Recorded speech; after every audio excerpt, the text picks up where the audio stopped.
Hello बच्चों, welcome back to DPSC classes. इस video में मैं आपको हरियाणा बोर्ड के क्लास 12th अकाउंटेंसी का प्री बोर्ड का रिवीजन करवाने वाला हूं।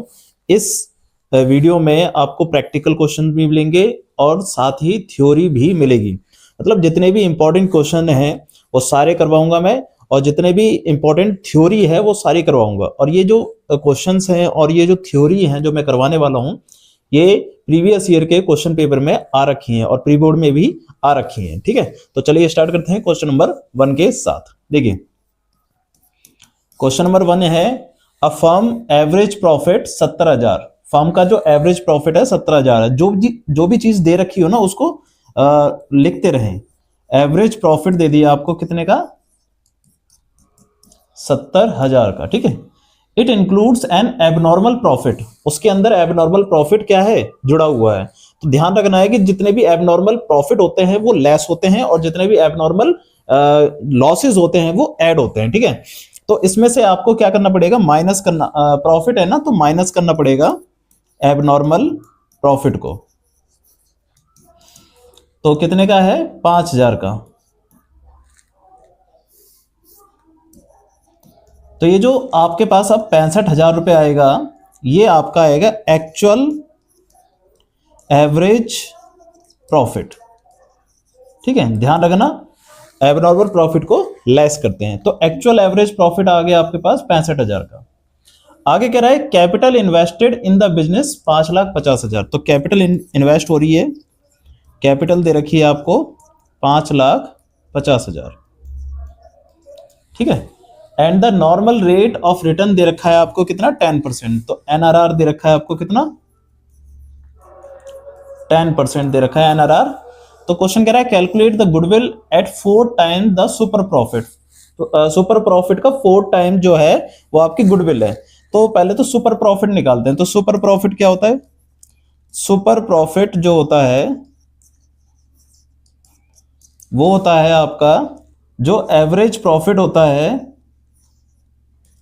एवरेज प्रॉफिट में से आप ये जो एक्चुअल एवरेज प्रॉफिट होता है इसमें से आप नॉर्मल प्रॉफिट को माइनस कर देंगे, नॉर्मल प्रॉफिट को माइनस कर देंगे। ठीक है, बट ये नॉर्मल प्रॉफिट कैसे निकलता है? तो नॉर्मल प्रॉफिट को निकालने के लिए आपका फॉर्मूला होता है नॉर्मल प्रॉफिट इक्वल टू जो आपकी कैपिटल होती है ना, कैपिटल, उसको मल्टीप्लाई करते हैं एनआरआर से। तो कैपिटल है 5,50,000, उसको मल्टीप्लाई कर देते हैं एनआरआर से यानी कि 10% से। ठीक है, तो ये कितना आ जाएगा आपके पास? 55,000। ठीक है, तो इस तरीके से आपके पास क्या आ गया? नॉर्मल प्रॉफिट आ गया 55,000 का। तो यहां पर अब एक्चुअल एवरेज प्रॉफिट था आपके पास 65,000 और नॉर्मल प्रॉफिट आ गया 55,000। तो ये आ गया आपके पास 10,000। ठीक है, तो 10,000 क्या आ गया आपके पास? 10,000 आ रहा है सुपर प्रॉफिट। बट क्वेश्चन ने कहा था कि गुडविल निकालनी है। तो गुडविल का फॉर्मूला क्या हो जाएगा? गुडविल इक्वल टू, और क्वेश्चन में ये भी कह रखा था कि भाई 4 टाइम्स ऑफ सुपर प्रॉफिट है, तो 4 टाइम्स कर दो उसका सुपर प्रॉफिट का। तो 4 टाइम्स ऑफ सुपर प्रॉफिट, तो 4 इंटू 10,000 यानी कि 40,000 आपके लिए क्या आ गई? गुडविल आ गई। बात समझ आ रही है? तो इस तरीके से ये क्वेश्चन नॉर्मल तरीके से हो सकता है आपका। ठीक है, इसे नोट कर लीजिए। अगला क्वेश्चन देखते हैं। अगला क्वेश्चन है question number 2। A and B are partner sharing profit and loss 4:1। तो रेशियो दे दिया आपको कितना? 4:1। ठीक है, इसे हम ओल्ड रेशियो कहेंगे। ठीक है, ए सरेंडर कर रहा है 1/4 ऑफ हिज शेयर। आप इस ऑफ का मतलब ध्यान रखना, ऑफ का मतलब हमेशा होता है मल्टीप्लाई से। ऑफ का मतलब किससे होता है? मल्टीप्लाई से। तो इसका मतलब क्या है? ए जो सरेंडर कर रहा है, सरेंडर का मतलब सेक्रीफाइस हो गया। ए का जो सेक्रीफाइस है 1/4 है ऑफ हिज शेयर, अपने शेयर का 1/4 वो सेक्रीफाइस कर रहा है। तो देखो ए इज सेक्रीफाइस कितना हो गया? डायरेक्टली निकाल सकते हैं हम। A is sacrifice equal to 1/4 of his share. ठीक है, 1/4 ऑफ हिज शेयर। तो 1/4 ऑफ का मतलब क्या हो गया? मल्टीप्लाई हिज शेयर, उसका शेयर कितना है, देखो ए और बी ये थे हमारे पास, ए और बी दोनों दे रखे थे, ठीक है। तो ए का शेयर कितना है 4/5, तो 4/5, तो ये कितना आ गया, कट जाएगा, तो 1/5। तो 1/5 जो है वो क्या कर रहा है, सेक्रीफाइस कर रहा है, ठीक है। आगे B surrender 1/2 of his share in favour of C.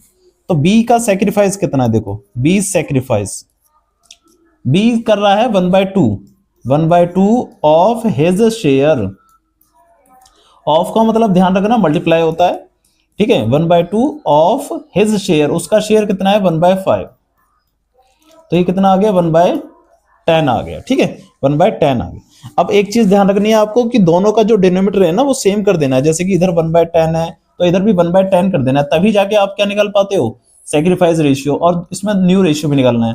तो इसको क्या कर देंगे, 2 से मल्टीप्लाई और 2 से डिवाइड, यानी कि 2/10 कर देंगे। तो इसका मतलब क्या है, सेक्रीफाइस तो निकल गया हमारे पास। तो सेक्रीफाइस रेशियो आ गया ए और बी का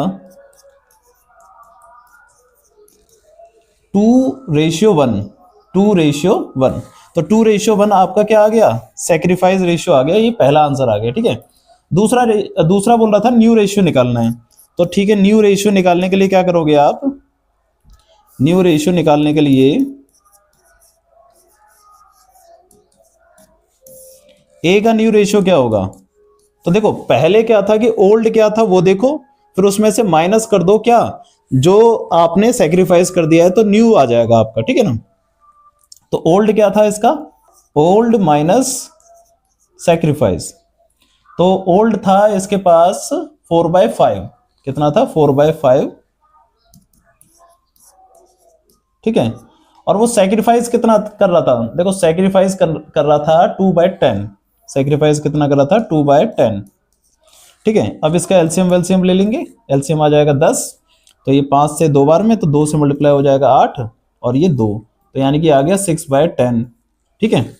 और बी का ओल्ड क्या था 1/5 माइनस, और ये क्या था सेक्रीफाइस 1/10, एलसीएम आ जाएगा 10, 2 - 1 यानी कि 1/10, ठीक है। अच्छा, अब न्यू रेशियो में तो जो नया व्यक्ति आया है सी, उसका भी तो रेशियो इंक्लूड होगा, तो सी का शेयर यहां पर पहले निकालो, तो सी शेयर कितना हो जाएगा, सी का शेयर वही होगा जो ए और बी सेक्रीफाइस कर रहे हैं, यानी कि 2/10 और 1/10 दोनों जोड़ देंगे, तो 2/10 प्लस 1/10 इसे जोड़ दिया जाएगा, तो ये आ जाएगा 3/10। तो इसका मतलब क्या है, सी का शेयर 3/10 आ गया, सी शेयर 3/10। तो न्यू रेशियो क्या आ गया आपके पास, बताओ, न्यू रेशियो आ गया आपके पास 6:1:3, 6:1:3। तो इस तरीके से आपका क्या आ गया, न्यू रेशियो आ गया। बात समझ आ रही है, क्वेश्चन सिंपल सा है, इसे नोट कर लें।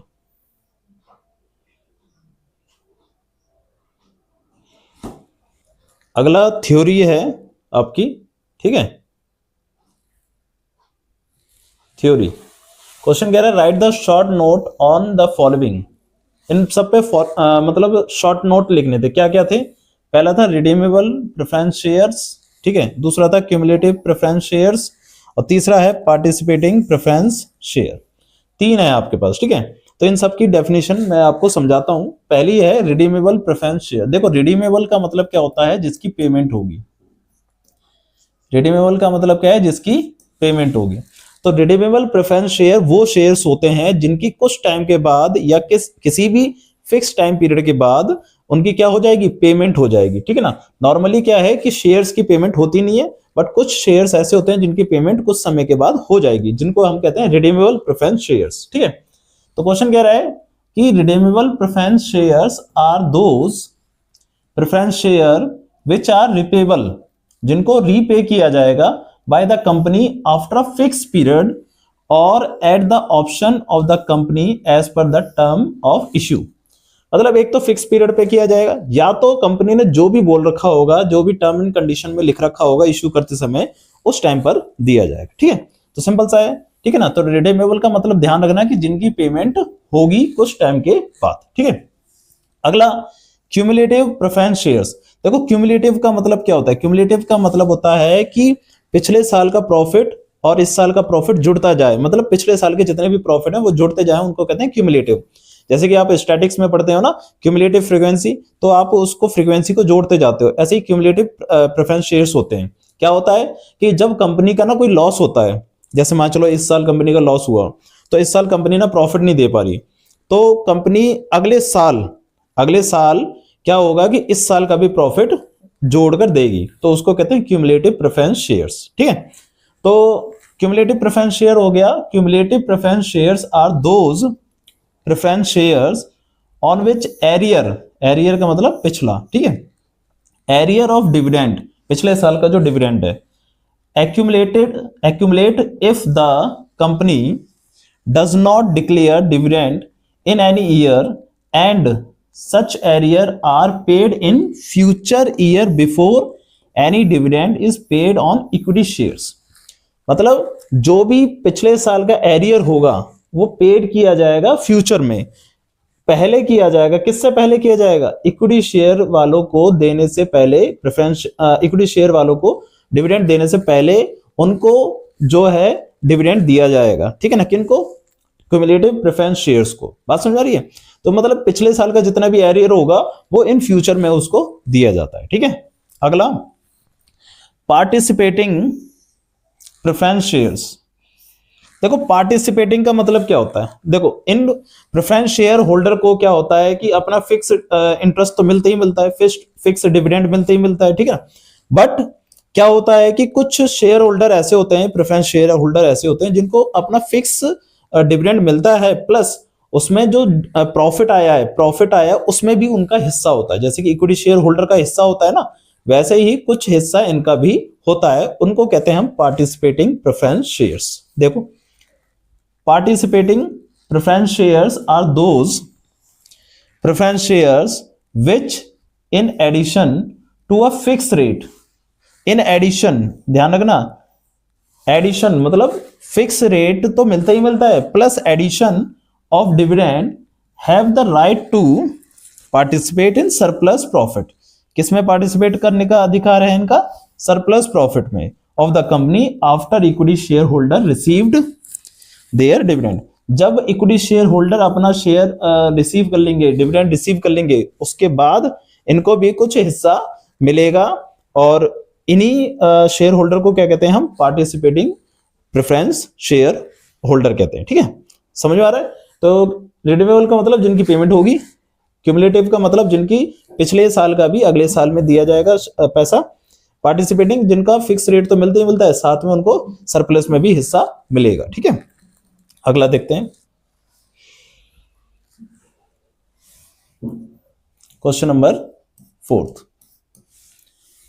क्वेश्चन कह रहा है total assets are 6 lakh and total liabilities are 1 lakh, the amount realise on sale of assets 4,20,000। ये एसेट्स थी 6 लाख की, इनको रियलाइज कर लिया और बेच कर हमें पैसे कितने मिले? 4,20,000। रियलाइजेशन एक्सपेंसेस हो रहे हैं 5,000 के। फाइंड आउट प्रॉफिट और लॉस बाय मेकिंग रियलाइजेशन। तो इसके लिए एक रियलाइजेशन अकाउंट बना दो आप। ठीक है, तो रियलाइजेशन अकाउंट क्या होता है? देखो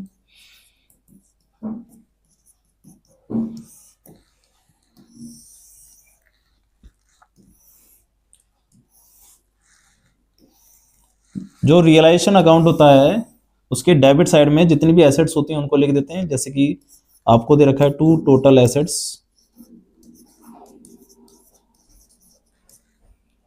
6 लाख रुपए। ठीक है, और चलो 2 मिनट रुको,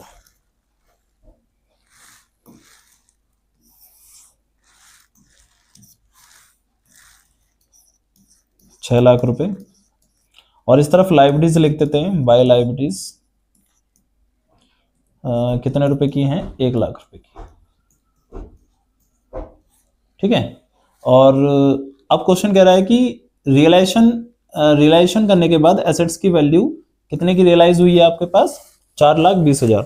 तो रियलाइजेशन अकाउंट बनाते समय जो भी एसेट्स रियलाइज होती है तो वो इस तरफ लिखी जाती है, और क्या लिखा जाता है? By bank. ठीक है, ब्रैकेट में लिख सकते हैं एसेट्स कितने की? 4,20,000। एक्सपेंस हो रहे हैं आपके पास 5,000 के। एक्सपेंस किस तरफ लिखते हैं? डेबिट साइड में खर्चे होते हैं। टू रियलाइजेशन एक्सपेंस हैं तो बैंक लिख देंगे, क्योंकि पैसा खर्च हो रहा है हमारा कितने का? 5,000 का। ध्यान रखना, रियलाइजेशन अकाउंट बनाते समय जितने भी खर्चे होते हैं वो डेबिट साइड में, वैसे भी हर जगह खर्चे डेबिट साइड में आते हैं, और जितनी भी इनकम्स होती हैं वो क्रेडिट साइड में। जैसे कि एसेट्स को बेचने से इनकम ही तो हो रही है, तो 4,20,000 रुपए इनकम क्रेडिट साइड में आ गई। ठीक है, अब आपको एक चीज ध्यान रखनी है कि रियलाइजेशन अकाउंट में ना जितनी भी एसेट्स होती हैं वो सारी की सारी पे होनी चाहिए, मतलब रियलाइज होनी चाहिए।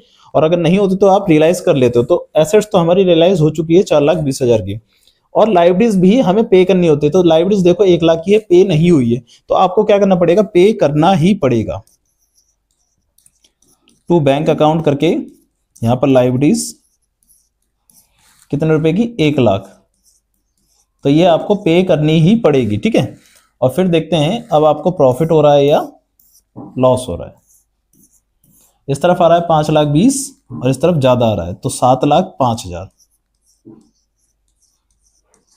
ये 7,05,000, 7,05,000, उसमें से 7,00,000 में से 5 गए तो 2,00,000, और 2,05,000 में से 20,000 गए तो 1,85,000। तो ये आ गया आपका बाय प्रॉफिट एंड लॉस। तो ये लॉस है, ठीक है ना, प्रॉफिट एंड लॉस, और ये क्या है? आपका लॉस है। तो लॉस आ रहा है आपका बैलेंसिंग फिगर से। ठीक है, कितने रुपए का? 1,85,000 का लॉस आ रहा है। बात समझ आ रही है? सिंपल सा कंसेप्ट था। अगला देखते हैं, क्वेश्चन नंबर 5।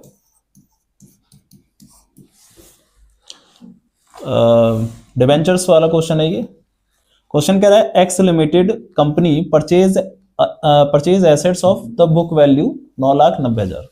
9,90,000 की एसेट्स परचेज करी है, कितने किससे? फ्रॉम वाई लिमिटेड से। ठीक है, it was agreed that purchase consideration be paid issuing 11% debenture of 100 rupees each. तो उसने डिसाइड करा है कि जो पेमेंट होगी वो कैसे होगी? डिबेंचर को पे करके होगी। ठीक है भाई, और assume that the debenture have been issued at par और at premium of 10%। दो एंट्री हैं, तो चलो पहले करते हैं एट पार पे। पहली एंट्री होगी परचेज करने की, तो परचेज करने की एंट्री क्या हो जाएगी? Assets account debit. देखो परचेज करने की तो दोनों में सेम ही होगी, ठीक है ना, assets account debit to Y limited. Y limited को क्या बना ले जाएगा? क्रेडिटर्स। ठीक है, कितने रुपए से? 9,90,000 से क्रेडिटर्स बना लिया जाएगा, और 9,90,000 से हमारे पास एसेट्स आ रही है। ठीक है, अब सेकंड जो एंट्री होगी उससे पहले आपको नंबर ऑफ डिबेंचर्स निकालने पड़ते हैं। वैसे एट पार में कोई फर्क नहीं पड़ता, बट फिर भी निकालो। नंबर ऑफ डिबेंचर का फॉर्मूला होता है परचेज कंसिडरेशन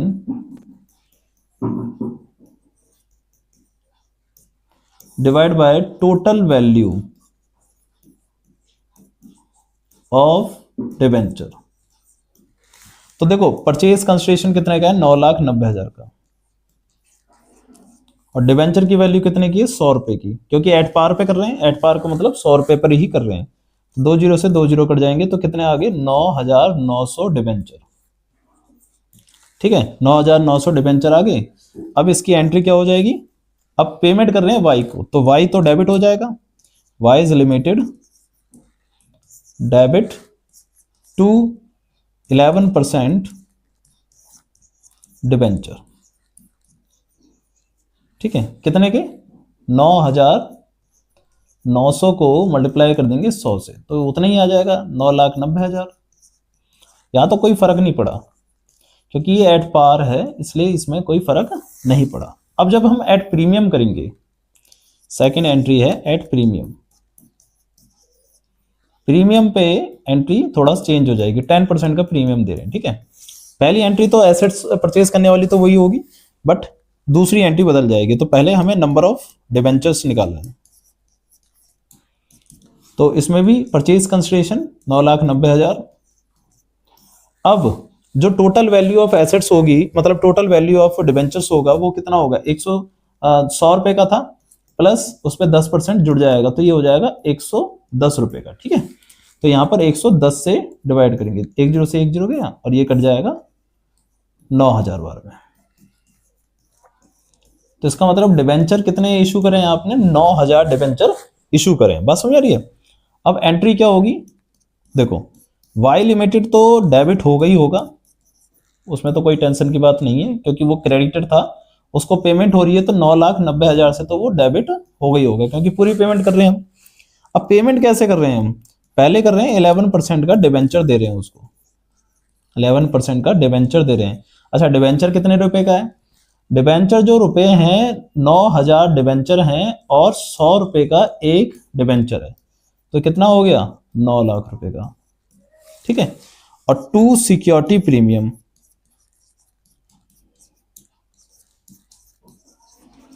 सिक्योरिटी प्रीमियम कितने का हो जाएगा, 10 रुपए का। 9,000 डिबेंचर हैं, 10 रुपए का एक है, तो यानी कि 90,000 ये क्या आ जाएंगे आपके पास, सिक्योरिटी प्रीमियम के आ जाएंगे। बात समझ आ रही है, सिंपल सा क्वेश्चन था। ठीक है, बट आपको ये फॉर्मूला ध्यान रखना है कि नंबर ऑफ डिबेंचर निकालने के लिए purchase consideration divide by total value of debenture लिखना होगा। ठीक है, इस तरीके से ये क्वेश्चन हो जाएगा, नोट कर लीजिए इसे। अगला देखते हैं, अगला क्वेश्चन है क्वेश्चन नंबर 6।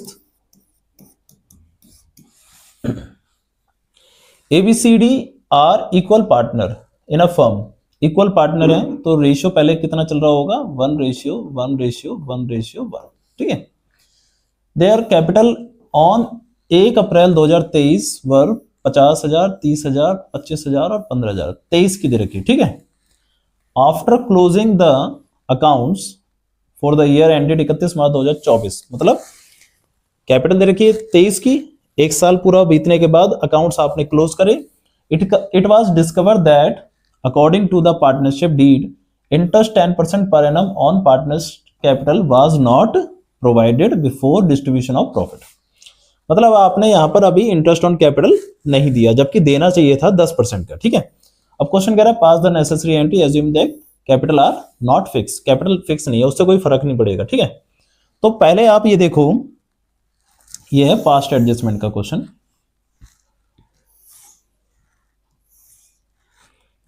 तो पास्ट एडजस्टमेंट के क्वेश्चन को इस तरीके से करना होता है, ABCD और फर्म,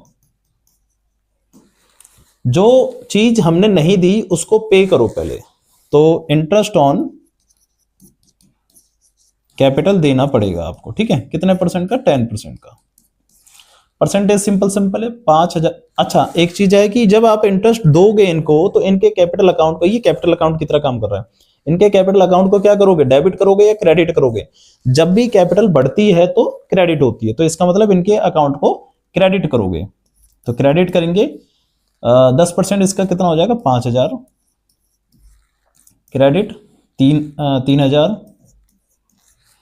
क्रेडिट, 2,500 और क्रेडिट 1,500, टोटल कितना हो गया, 4,000 और 8 12,000, तो 12,000 फर्म को क्या हो गया, लॉस हो गया, फर्म को क्या हो गया, लॉस, क्योंकि देखो कंपनी के पास तो पैसा नहीं था, सारा डिस्ट्रीब्यूट हो चुका था।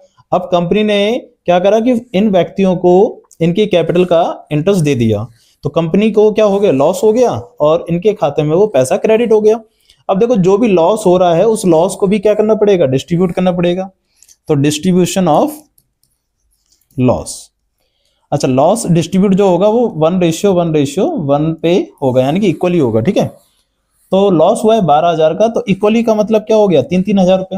अब लॉस जो है इनके खाते में, इनके अकाउंट्स में, वो डेबिट होगा या क्रेडिट होगा। देखो अब इनकी कैपिटल क्या होगी, कम होगी, लॉस की वजह से कैपिटल कम होगी, तो क्या होगा, डेबिट होगा। ठीक है, डेबिट हो जाएगा 3,000 रुपए, डेबिट 3,000 रुपए, डेबिट 3,000 रुपए और डेबिट 3,000 रुपए, और यहां पर फर्म को प्रॉफिट हो जाएगा, तो फर्म का प्रॉफिट और लॉस हट जाएगा। ठीक है, तो अब इसको टोटल कर लेते हैं, तो ये कितना आ गया देखो, 5,000 क्रेडिट का ज्यादा है तो क्रेडिट के 2,000 रुपये आ जाएंगे। इधर ज्यादा कोई नहीं है, इधर ज्यादा डेबिट का है 500 रुपये, इधर डेबिट का है 1,500 रुपये। तो यहां पर जनरल एंट्री क्या पास होगी देखो, डेबिट कौन हो रहे हैं, ये दोनों डेबिट हो रहे हैं, तो सीज कैपिटल अकाउंट डेबिट कितने से, 500 से, और डीज कैपिटल अकाउंट डेबिट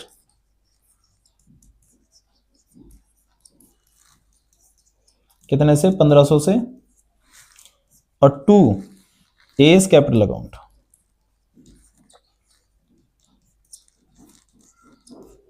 कितने से, 2,000 से। ठीक है, तो इस तरीके से ये जनरल एंट्री आपकी पास हो जाएगी। समझ में आ रहा होगा, ज्यादा कोई टफ इसमें नहीं है। ठीक है, अगला करते हैं। ये आपकी थ्योरी है। ठीक है, थ्योरी समझा देता हूं मैं आपको। थ्योरी है what is the realisation account. Realisation account क्या होता है, अभी हमने बताया था कि जब फर्म डिसॉल्व होती है, मतलब डिसोल्यूशन ऑफ फर्म होता है, तो रियलाइजेशन अकाउंट बनता है। ठीक है, how does it differ from revaluation account. देखो एक चीज ध्यान रखना, रियलाइजेशन अकाउंट बनता है डिसोल्यूशन ऑफ फर्म पे, यानी कि फर्म पूरी खत्म हो गई आपकी। ठीक है, और रिवैल्यूएशन अकाउंट बनता है डिसोल्यूशन ऑफ पार्टनरशिप। ध्यान रखना, डिसोल्यूशन ऑफ पार्टनरशिप और डिसोल्यूशन ऑफ फर्म में बहुत अंतर होता है। डिसोल्यूशन फर्म का मतलब है फर्म बंद हो गई, और पार्टनरशिप डिसोल्यूशन का मतलब है पार्टनरशिप ब्रेक हुई है आपस में। ठीक है ना, तो यहां पर रियलाइजेशन का मतलब क्या है, realisation account is a nominal account. पहले तो ये चीज बहुत बढ़िया बता दी कि ये नॉमिनल अकाउंट है। क्या है, नॉमिनल। नॉमिनल क्या होते हैं, जिसमें सारे खर्चे और सारी इनकम्स आती हैं। ठीक है, prepare at the time of dissolution of partnership firm. Firm का डिसोल्यूशन हो रहा है। ठीक है ना, ध्यान रखना, पार्टनरशिप फर्म का डिसोल्यूशन हो रहा है। यहां पर बताया था ना, जैसे कि फर्म का डिसोल्यूशन हो रहा है। टू असर्टेन द प्रॉफिट और loss on realisation assets, realisable assets. ठीक है, realisation of assets and settlement of liabilities. अब इससे पता क्या चलता है, इससे पता चलता है प्रॉफिट और लॉस। प्रॉफिट और लॉस पता चलता है कि हमारे पास जो एसेट्स हैं उनको बेचने के बाद और लायबिलिटीज को सेटल करने के बाद हमारे पास कितना प्रॉफिट और कितना लॉस आया है। ठीक है, इस तरीके से ये बनाया जाता है। अब इसके डिफरेंस क्या है दोनों के। पहला, time of preparation, prepare at the time of dissolution of firm. ठीक है, और prepare at the time of change in partnership, यानी कि एडमिशन, रिटायरमेंट और डेथ, जिसको हम कहते हैं डिसोल्यूशन ऑफ पार्टनरशिप। ठीक है, जब पार्टनरशिप चेंज होती है तब जाकर रिवैल्यूएशन अकाउंट को बनाया जाता है। पर्पस क्या है इसका, इसका पर्पस है प्रॉफिट और लॉस निकालना, सिंपल सी बात है। और इसका पर्पस क्या है, इसका पर्पस है कि जो इंक्रीज और डिक्रीज हुआ है एसेट्स और लायबिलिटीज में उसको लिखना। ठीक है, हालांकि उससे भी प्रॉफिट निकलता है, बट उससे प्रॉफिट को हम उस पर्पस से नहीं बनाते। पर्पस तो उसका होता है कि कितनी एसेट्स हमारी इंक्रीज हुई हैं और कितनी लायबिलिटीज हमारी डिक्रीज हुई हैं, उसका पता यहां पर चलता है। ठीक है, assets and liabilities, all assets and liabilities are closed.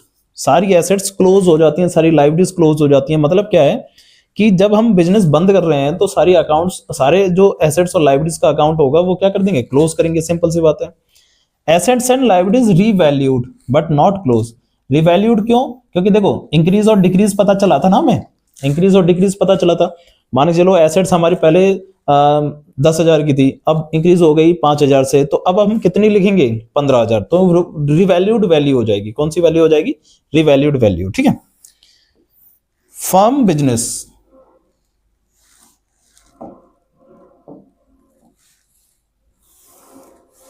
Firm business, business comes to an end, business खत्म हो जाता है और यहां पर बिजनेस कंटिन्यू रहता है, क्योंकि एडमिशन के बाद तो बिजनेस कंटिन्यू रहेगा और यहां पर फर्म क्लोज हो रही है। ट्रांसफर ऑफ प्रॉफिट, प्रॉफिट कहां ट्रांसफर किया जाता है, पार्टनर्स कैपिटल अकाउंट में ही किया जाता है, सिंपल सी बात है। और इसमें भी ओल्ड पार्टनर्स की कैपिटल अकाउंट में किया जाता है। एक चीज ध्यान रखनी है, यहाँ पर ओल्ड लिखा है ना, तो ओल्ड का मतलब जैसे अब रिटायरमेंट हो रहा है तो रिटायरमेंट का ओल्ड का मतलब है तीनों व्यक्ति, है ना। एडमिशन हो रहा है तो पुराने 2 व्यक्ति, ध्यान रखना इस चीज को। तो इसमें ओल्ड पार्टनर्स में डिस्ट्रीब्यूट किया जाता है और इसमें सभी पार्टनर्स में डिस्ट्रीब्यूट किया जाता है, सिंपल सी बात है। ठीक है, तो इस तरीके से आप इस चीज को समझ सकते हैं कि रियलाइजेशन अकाउंट क्या होता है और रिवैल्यूएशन अकाउंट क्या होता है। ठीक है, तो इस तरीके से मैंने आपको 7 क्वेश्चंस करवा दिए जो कि प्रीवियस ईयर के एग्जाम में आ रखे हैं, प्री बोर्ड के एग्जाम में भी आ रखे हैं। ठीक है, और हो भी सकता है कि इस साल के एग्जाम में भी आ जाए। जितने भी प्रैक्टिकल थे वो करवा दिए मैंने, और जितनी भी थ्योरी आ रखी थी वो करवा दिए। और अगली वीडियो में और इंपॉर्टेंट क्वेश्चंस लाऊंगा जो कि आपके, ये तो मैंने करवाए हैं 2-3 नंबर वाले क्वेश्चंस। ठीक है, जैसे कि ये 3 नंबर का है तो 2 या 3 नंबर वाले क्वेश्चंस करवा दिए। अगली क्लास में जो मैं क्वेश्चंस लाऊंगा वो 6 नंबर वाले करवाऊंगा जो कि लॉन्ग टाइप क्वेश्चंस होंगे। ठीक है, तो जब तक आप इस वीडियो को सही से समझें और कोई भी डाउट होगा तो कमेंट में जरूर बताएं, और चैनल को सब्सक्राइब जरूर कर लें ताकि अगली वीडियो आपको टाइम टू टाइम मिल जाए।